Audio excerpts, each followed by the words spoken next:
listening to Community Forum on KCCC 930 AM, sponsored by Eddy County, honoring God, country, and family, thriving with industry since 1889.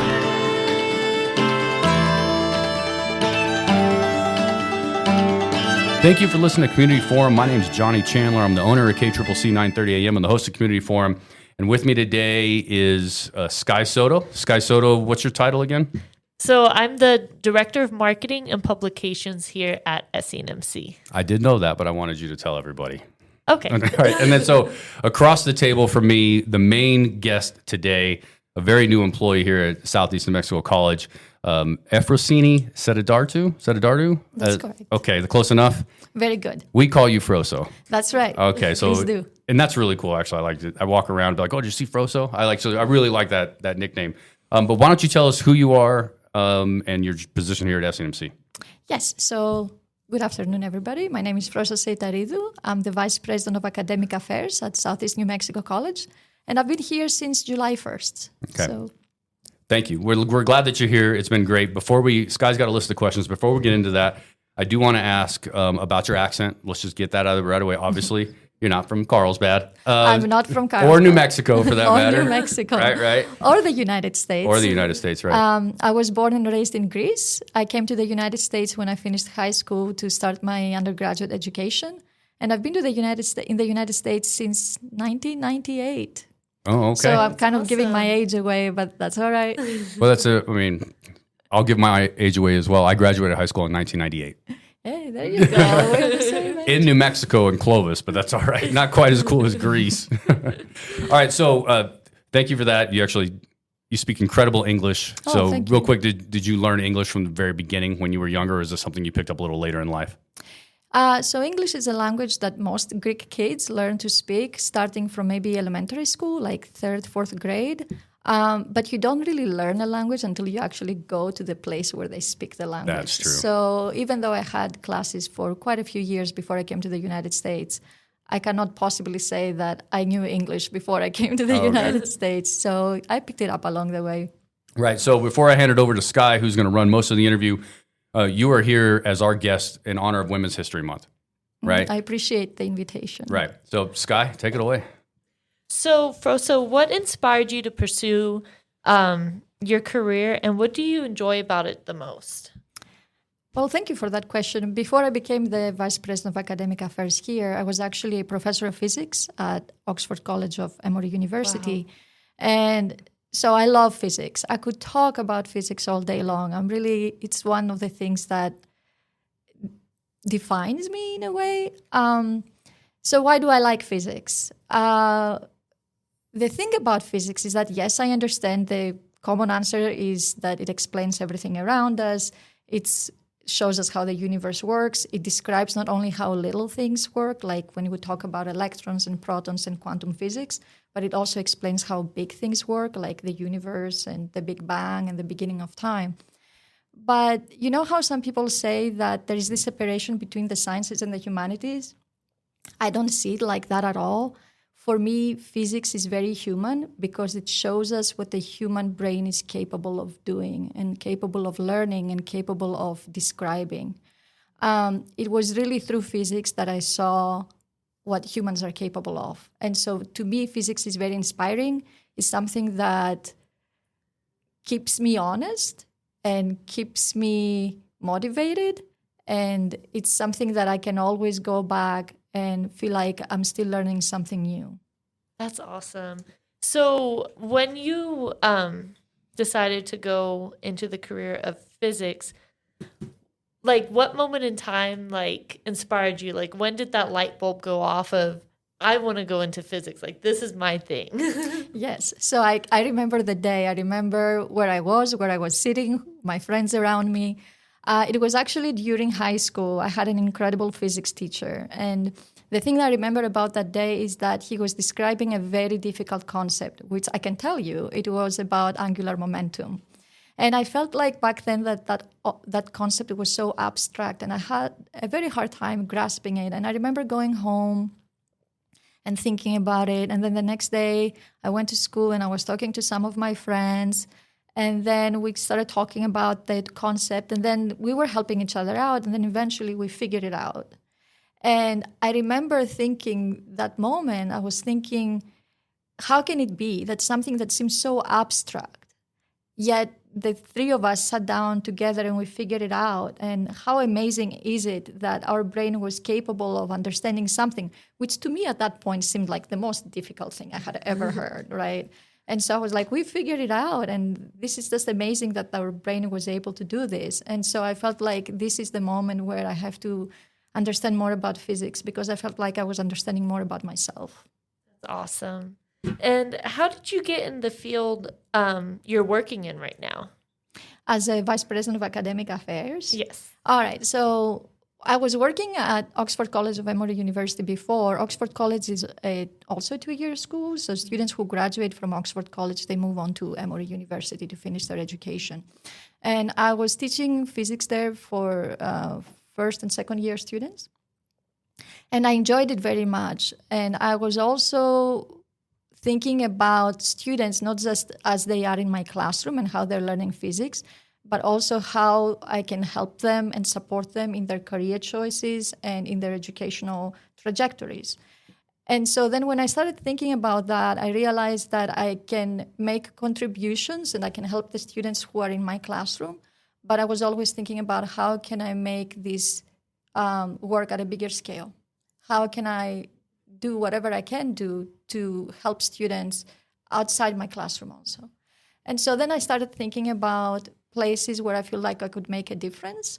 And SENMC popped up because it was a newly independent college. I felt like there was a lot of things that I could do here to help out. And so I was very happy when I was hired for this position, and I'm still very happy to be here. And I feel like this is the place where I can not only help contribute, but also grow through that process.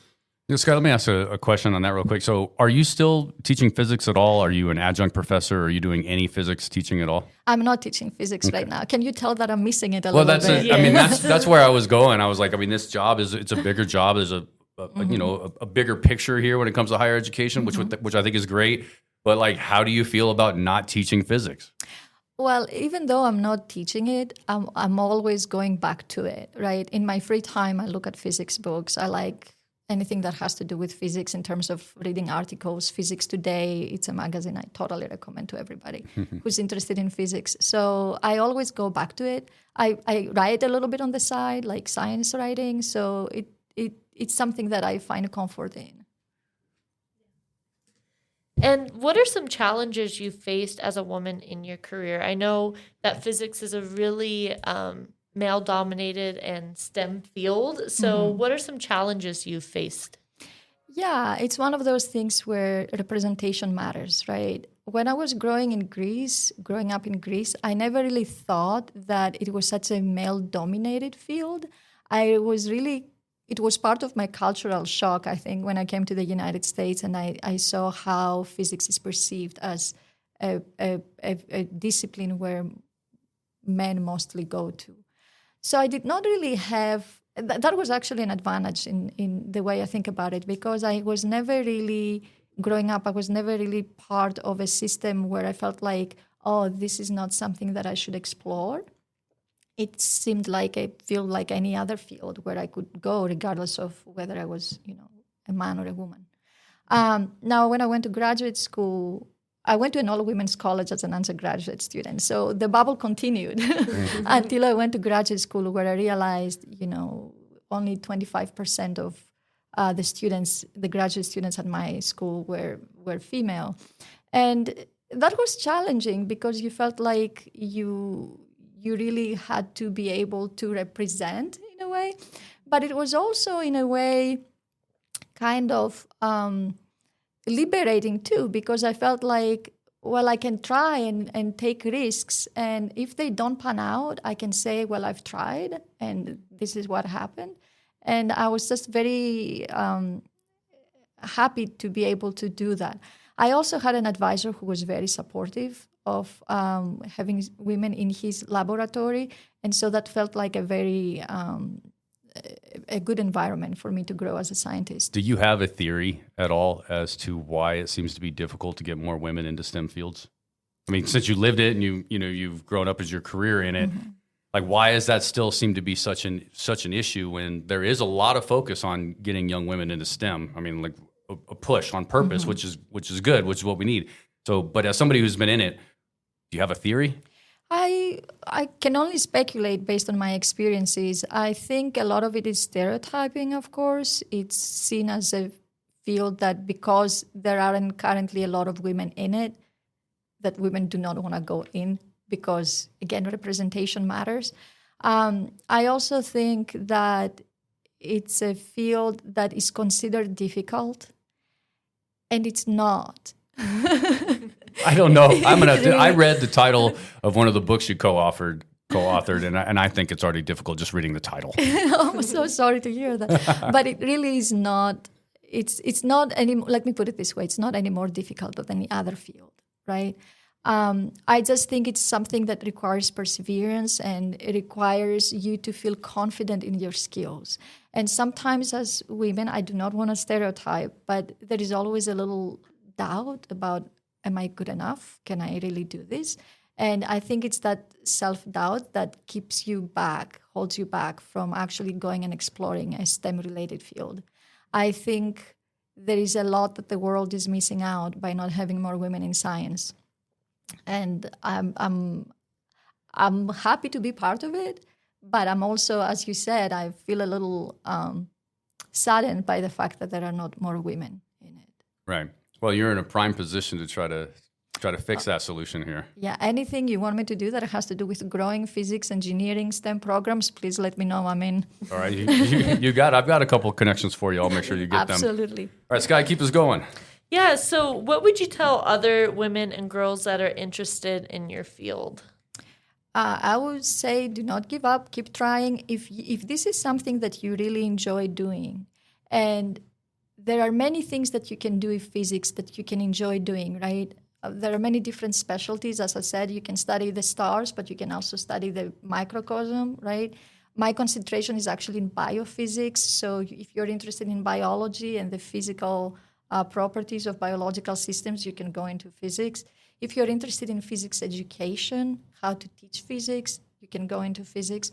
So I would say that if you are really interested in any of these subfields of physics, and if you enjoy them, and this is really what you're passionate about, then this is something that you should keep working on.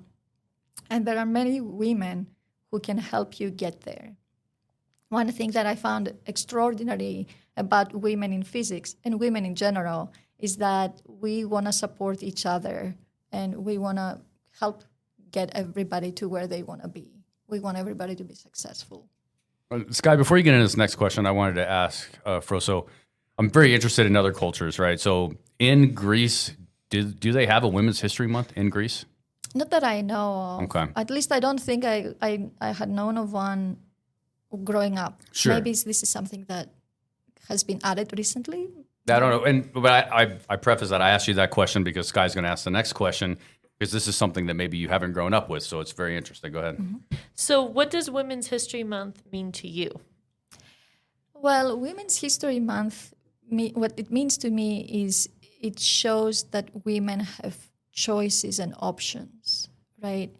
It's something that women have fought for to be able to get. And I also think that in terms of being a woman in part of an educational system, I think women in education can change the world. Being able to have the kind of education that you can get in the United States, which is one of the best educational systems in the world, right? Having that kind of education in the United States as a woman can be life-changing. And this is part of what we were able to do through women's, efforts and achievements, and through Women's History Month, where we celebrate those. I think that's pretty incredible to see how many contributions women have made over time to get us to where we are. Yeah, no, I mean, I agree. And the other point about that is, women got the right to vote in America in 1920, right? And the suffrage movement, that's been so long ago that for a lot of us, I guess of my generation too, it feels like we've been pretty equal, right? When we're growing up, like I'm not the one holding any women back, I promise you, right? But my idea is when you're younger, it feels that way, but you also have to remember, this is just my opinion, of course, you have to remember that it wasn't like they never had to fight for anything, right? Women had to fight for every single step that they've had through the 20s, through the 50s, and to the independence of being able to work full time and the whole stereotype of all that. So it's not, even though I think for a lot of men, I'm going to speak for men right now, I guess, for a lot of men, it feels like, well, we're equal. I don't know why we have to do all this promotion just for women. Why do we have to have a Women's History Month? Where's my Men's History Month, right? Those very, very contrary type of arguments, you know? But you need to remember that there was a struggle, and there's still a struggle, even though it's not as great as it used to be or doesn't appear to be as great as it used to be. You can't deny the historical significance of how women had to fight for what they have now. So why would you expect them to stop trying to go up to the top because it feels more fair? And now if I'm wrong, you guys tell me if I'm wrong. I could be wrong, Sky. No. I think you're spot on what you said. So what do you hope for women and girls and higher education in the future?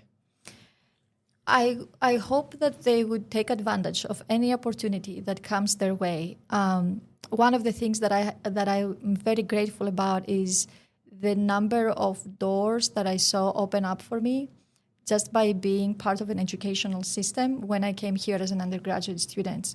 I was fortunate enough to be part of an amazing department when I did my undergraduate studies in the United States. And I had people who came to me and said to me, there is this opportunity. Would you be up for, taking a bite out of it? And I was just so happy that this was, I feel like there was a lot of luck involved, but I also think that it's also about taking advantage of these opportunities that come your way, right? So if you're asking me, what do I hope for women and girls in higher education, I would say make sure that you take advantage of all the opportunities that come your way, because you will never know. You never know where these opportunities will get you eventually.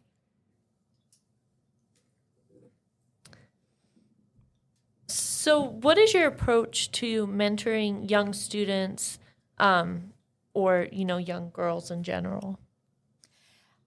My approach is always to be a good listener and be very supportive and encourage students, male or female, to keep fighting, right? To keep persisting and to not be afraid to fail. I think there is a lot of things that we can learn by failing. One of the things that I struggled with when I was young is I felt like if I failed, that meant I was not meant to be in this field, or I was not meant to do what I was trying to do. And that held me back a little bit in terms of taking risks. I think that not being afraid to fail is the most important advice that I can give to anybody I mentor, because I think you're not going to be able to grow if you're worried about failing, because you're not going to be able to try. Is that a youth thing, though, in general? You think that comes with youth? The idea of being young and afraid to fail, and as you get older and experience more, that fear kind of goes away somewhat? Somewhat. I think for me it was also part of, I left my country to come to the United States, and I felt like if I failed, then all that sacrifice would be gone, right? So I was trying to keep myself moving forward and not moving backward by failing. So part of it is that. Part of it is also, I agree with you, is youth. And it's also not knowing yourself well enough to know that even if you fail, you're going to be able to pick yourself up and dust yourself off and move on. Let me tell you what, if anybody that's listening that's young and thinks 30 is old, you're 100% wrong. You haven't even started life until probably 40, to be honest. Absolutely. I would agree with that. Yeah, and you don't realize that until you get there. So you got plenty of time, and so I think that you're in a prime position for that as well, in your current position as VPAA, because you're in a position to encourage people to try, and if they fail, don't worry, we've got you, right? And we can help uplift you. So we can fill that gap of that fear that we had when we were younger. We can fill that gap now by showing them that by encouraging them to fail, actually. Yeah, that's absolutely right. If I may use a physics term, I do not think you can have any growth without having any friction. Okay. Right? The growth comes from that kind of resistance, right? No pain, no gain. Yeah, absolutely. And you cannot really see what you're capable of. If if you don't grow, you die, right? If there is anything that biology teaches us, right, is that nothing really happens when you're in equilibrium. You're a dead organism, right? So you have to be able to achieve that kind of growth, and you cannot really grow unless you take risks and unless you are not afraid to fail. So, who are some female educators or leaders that you admire and why? I've always admired my female mentors. I hate to be I hate for it to be such a stereotypical answer, but I do. I speak honestly. I've been very fortunate to have very good female mentors. They were not necessarily all from physics, and they were all educators. And so I really admired that they were generous with their time. They were generous with their advice. I always felt like they had my best interest in their hearts. And I felt like I learned a lot from them about what it means to be not only a good scientist, but also a good person with integrity who wants to move the world forward and then teach people along the way, not just how to be good scientists, but also how to be good people. So I would say these are the characteristics of the women that I have admired in my life. What is one lesson or story about women's history that you believe every student should learn from? I guess I will go back to what we were talking about earlier, in that we had to fight for for all these accomplishments that we have now, right? But also, I always feel very thankful towards people who use their power and their voice to advocate for others who are not as fortunate or are not in the same position. And so I do not think that women would be where they are today if they didn't have other people advocating for them, including men, right? So I think that one of the biggest things to remember is that you need to bring people along in your journey so that you're not fighting the fight alone, but you have people advocating for you as well. Is there anything else you would like to add? Did we miss anything during this podcast? You had some really great stories and advice to tell, women in STEM. So I don't really think that I have anything else to add, but I do really appreciate the questions you asked. And when I was looking at them, it really made me reflect on my journey. And I always appreciate a good, going back memory lane. Yeah, good reflection moment. Yeah, a little 30 seconds of yay. It's like, I agree completely. Well, thank you all very much. We were pretty much out of time. I felt like we could go a lot longer. And if we ever talked about physics, we could probably go for hours. That is absolutely right. And I could probably learn a lot just talking to you about physics. But I digress. Frosso is the Vice President of Academic Affairs here at Southeastern Mexico College. We encourage everybody to come visit this campus anytime that you'd like. We'd love to see you. Sky Soto is the Director of Marketing, Communications. Did I miss anything else?